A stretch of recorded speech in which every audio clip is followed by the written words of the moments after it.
रोशनपुर नाम के गांव में चंदा और शांति नाम की जिठानी और देवरानी रहती थी। चंदा का पति बहुत पैसे वाला था। उनके पास किसी भी चीज की कोई कमी नहीं थी और उसके विपरीत शांति का पति बहुत ही गरीब और नशेड़ी था। शांति चंदा के घर में काम करके अपना घर चलाती थी। भाभी, घर पर खाने के लिए कुछ भी नहीं है। अगर आप थोड़ा खाना दे पाए तो बहुत मेहरबानी होगी। मुझे जो भी पैसे मिलते हैं वो तो आपके देवर नशे में उड़ा देते हैं। ये तुम लोगों का ना रोज रोज का ड्रामा हो गया है। अब देवर जी कमाते नहीं है तो मैं क्या करूं? तुम्हारा पति तो तुम्हारी सारी कमाई दारू में उड़ा देता है। रहने दो भूखा उसे। अरे ऐसे मत बोलिए भाभी, आप तो जानती ही हैं कि वो मन के कितने साफ हैं, पर इस बेरोजगारी के कारण उन्हें दारू पीने की लत लग गई है। अरे अपना ये रोना गाना बाद में कर लेना, पहले काम निपटा ले घर का। मेरा और टाइम खराब ना कर। जा गेहूं पीस ले, फिर तुझे कपड़े भी धोने हैं। शांति रसोई घर में जाकर गेहूं पीसने लगती है। पीसते पीसते कुछ गेहूं वहाँ कपड़ों में गिर जाते हैं, जिसे देखकर उसके दिमाग में एक आइडिया आता है। क्यों ना ऐसे ही थोड़े गेहूं मैं अपने पल्लू में बांधकर घर ले जाऊं, फिर एक बर्तन में जमा कर लूंगी और उसे पीसकर रोटी बना लूंगी। कुछ दिन तो ऐसे ही चलता रहा, मगर फिर एक दिन चंदा ने शांति को ऐसा करते हुए देख लिया। अरे पहले तो मुझे लगा तुम लोग बस गरीब हो, पर तुम लोग तो चोर भी हो। चोरनी कहीं की। मुझे तो लगता था तू गेहूं पिसती है, पर तू तो अपने पल्लू में गेहूं छुपा कर ले जाती है। निकल मेरे घर से। मुझे माफ कर दो भाभी, हमारे पास खाने के लिए एक दाना तक नहीं था, इसलिए मुझे ये सब करना पड़ा। अरे तुम लोग मेरे रिश्तेदार हो, इसीलिए दया कर तुझे मैंने अपने घर पे काम पर रख लिया, पर तू और तेरा पति हमारे खानदान का नाम मिट्टी में मिलाने पर उतारू हो चुके हैं। आपको मुझे जितनी गालियाँ देनी है दीजिए, मारना है तो मार भी लीजिए भाभी, पर मुझे काम से मत निकालिए। परिवार की बात है, वरना कोई और ऐसा काम करता ना तो धक्के मार कर कब से घर का बाहर निकाल दिया होता। रोते रोते शांति अपने घर चली जाती है, जहाँ उसका नशेड़ी पति कहता है, अरे कहाँ रह गई थी कामचोर? इतनी देर क्यों कर दी? आज पैसे लाई कि आज भी खाली हाथ वापस आ गई है? अपने हाथ दिखा। जरूर पैसे छुपा लिए ताकि मैं दारू ना पी पाऊँ। नहीं जी, मैं आपसे क्यों छुपाऊंगी? और अभी आप दारू पीने की बात कर रहे हैं, उसी कारण तो आज हम लोगों की ये हालत हो गई है। किसी काम की नहीं है तू, बिना मार खाए समझेगी नहीं। रख, अभी तेरे होश ठिकाने लगाता हूँ। रामलाल शांति को बहुत मारता है। शांति का मन दुखी हो जाता है और वो गांव के तालाब के पास के एक पेड़ के नीचे बैठकर फूट फूट कर रोने लगती है। मैंने कभी किसी का बुरा नहीं किया, फिर भी भगवान मेरे साथ ऐसा क्यों कर रहा है? मैं तो रामलाल जी की फिक्र करती हूँ, फिर भी उन्होंने मुझे इतना मारा। तभी उसे एक आवाज सुनाई देती है, रोने की कोई जरूरत नहीं है बेटी, चिंता क्यों करती हो? ये आवाज कहाँ से आ रही है? शांति अपने आसपास देखती है, उसे कोई नहीं दिखता। वो ऊपर देखती है, जहाँ उसे एक छोटी सी परी दिखती है। आप कौन है? आप तो कोई परी लगती हैं।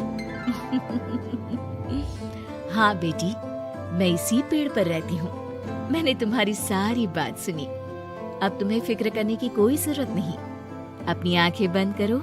शांति आंखें बंद करती है और जादुई परी अपनी छड़ी घुमाती है।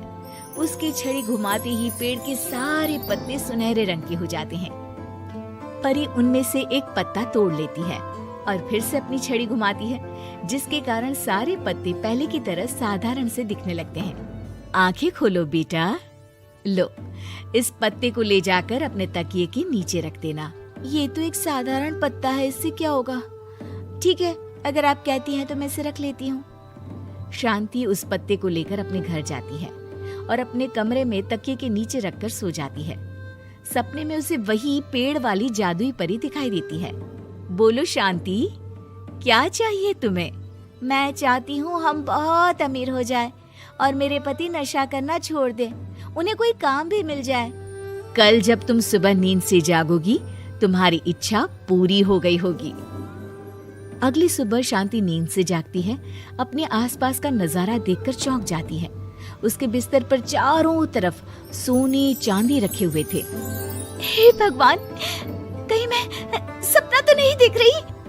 इतना सारा सोना, वो भी मुझ गरीब के पास। रामलाल जी को बताती हूँ, वो बहुत खुश होंगे। शांति जैसे ही कमरे के बाहर जाती है, वो देखती है कि रामलाल सूट बूट पहने काम के लिए बाहर जा रहा होता है। मुझे शहर में एक नौकरी मिल गई है शांति, मुझे आने में देर हो जाएगी, घर का ध्यान रखना। और इस तरह शांति बहुत अच्छा जीवन बिताने लगती है। उसके पास अब किसी भी चीज की कमी नहीं रह जाती। रातों रात शांति के पास आए इतने पैसों को देखकर उसकी जिठानी उससे पूछती है, अरे क्यों रे शांति, कहीं बड़ा हाथ मारा है क्या? अचानक तुम लोगों के पास इतना पैसा कैसे आ गया? नहीं नहीं भाभी, ये सब तो जादुई परी के दिए हुए पत्ते का कमाल है।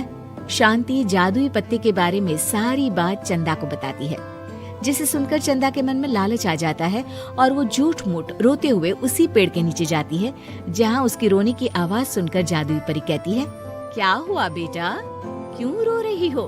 मैं बहुत गरीब हूँ, मेरे पति मुझे बहुत मारते हैं, अब मैं जीना नहीं चाहती।